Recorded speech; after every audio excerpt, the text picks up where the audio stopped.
Hi David, this is my lesson plan for second grade for our folk dance, and I'm going to do Chimes of Dunkirk, which originates in France. So, for this lesson, for the learning objectives, I pulled from Standard 2.1, which is define open space. And in order to really kind of flesh that out, I went to the CDE.ca.gov site. I put the link in there too because I was just kind of struggling to figure out how I would really turn that into something tangible to assess. And what they do on that site is they break down the standards and then break them into really kind of more tangible objectives. So I just used it directly from that and tweaked it a little bit for the folk dance element. And so for that objective, for the cognitive domain, it is students define and recall the motor skills and movement patterns needed to perform a folk dance in a set space.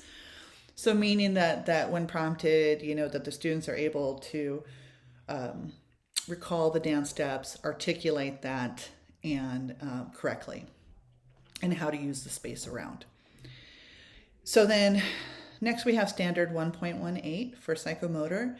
And that is perform rhythmic sequences related to simple folk dance or ribbon routines. And so for that objective, it is perform the folk dance Chimes of Dunkirk. For the affective domain, we have standard 5.7, and that's participate positively in physical activities that rely on cooperation. And for that objective, we have positive participation while participating in performing Chimes of Dunkirk folk dance routine. Okay, so, and then for assessment of those objectives, separated everything into relatable dance categories. So we have beginner, intermediate, and advanced. And so for the cognitive domain of being able to define and recall the routine, a beginner would be able to recall and articulate about 70% of the routine when prompted by the instructor. Intermediate student would be able to recall and articulate 80% of the dance routine.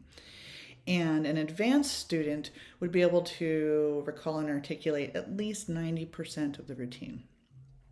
For the psychomotor domain of performing the dance Chimes of Dunkirk, a beginner would be able to perform half of the routine with correct steps and in rhythm with the music, whereas an intermediate student would be able to perform about 3/4 of the routine with correct steps and in rhythm with the music. And an advanced student would be able to perform the entire routine with correct steps and in rhythm with the music. For our affective domain and positive participation, a beginner would demonstrate positive participation for half of the time. An intermediate student would demonstrate positive participation for 3/4 of the class period. And an advanced student would demonstrate positive participation in the dance routine for the entire class period. And the equipment needed for this would be floor dots and a PA system to play the music. So we're going to begin our lesson by asking students if they've ever performed a folk dance. And we can proceed to give a brief introduction and overview of how different cultures and countries around the world have their own set of folk dances that represent their regional heritage. Then I'm going to ask the students if they have ever heard of the country of France. And then finally, I'll let the students know that we're going to be learning a folk dance from France called the Chimes of Dunkirk. And so the critical elements for this step is that I'll have the dance space prepared, and this will either be in a classroom or like in a multi-purpose room, with floor dots to mark 2 lines and the space in between. And this will help to be visual cues for students of where to step and how to maintain their personal and their group space during this routine. And then next, I want to show where France is located on a map to help give a little bit of cognitive context for what's happening. And then I'm going to play the song for them, Chimes of Dunkirk, and let the students listen to it.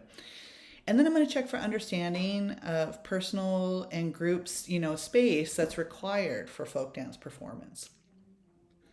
Next part of the activity is we're going to do a warm-up activity. I thought it would be really fun to incorporate some French vocabulary into it. So one fun way to do that is to do the head, shoulders, knees, and toes song, but do it en français. So it would be essentially, and it's a familiar tune, and it introduces new language as well. So it'd be like, tête, épaules, genoux, pieds, tête, épaules, genoux, pieds, so etc. And then that gives students a great way to warm up also and kind of explore personal space too. And that falls under cognitive and psychomotor domains. The next part of the lesson, which is really the bulk of the lesson, is learning and performing the Chimes of Dunkirk folk dance routine. And so you're going to place students in 2 lines facing each other. Doesn't have to be boy, girl. And then you're going to demonstrate the dance in its entirety for the students. The next part is to break the dance into parts and then practice each element of those. And then the final step is putting it all together and practicing as a class the dance in its entirety. And so the dance involves 2 lines looking at each other. There's hand clapping and movements that you do individually. You come together to meet in the middle with your partner, and you do a little movements, a little circle around. You separate, you go back to your lines, and then the 2 people on the end come together and then dance down the middle or skip down the middle of the aisle and then separate, and then everybody has to shift 1 dot over. And then we do the routine over, and then the next group comes through. It's really kind of a wonderful little dance.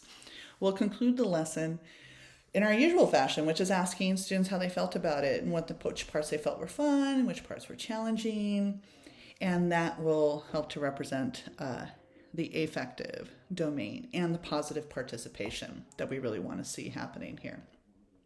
So the alternative assessment that I developed for this, I separated the cognitive domain into define and recall dance routine, and a beginner can define and recall a dance routine with visual and verbal reminders from the instructor. So with the instructor either giving little verbal prompts or doing a little dance demonstration if the student gets stuck during that. Intermediate student can define and recall the dance routine, which is verbal reminders from the instructors. And an advanced student can define and recall the dance routine on their own. For the psychomotor domain, which is perform the folk dance Chimes of Dunkirk, a beginner student can perform the dance routine with visual and verbal reminders from the instructor, whereas an intermediate student can perform the dance routine with just the occasional verbal reminder from instructor, and an advanced student can perform entire dance routine on their own. For the affective domain, which is positive participation, a beginner student receives more than 2 verbal prompts from instructor to maintain positive participation. An intermediate student receives 2 or less prompts from the instructor to maintain positive participation. And an advanced student maintains positive participation without prompts from the instructor. So that's my lesson in a nutshell. Thank you.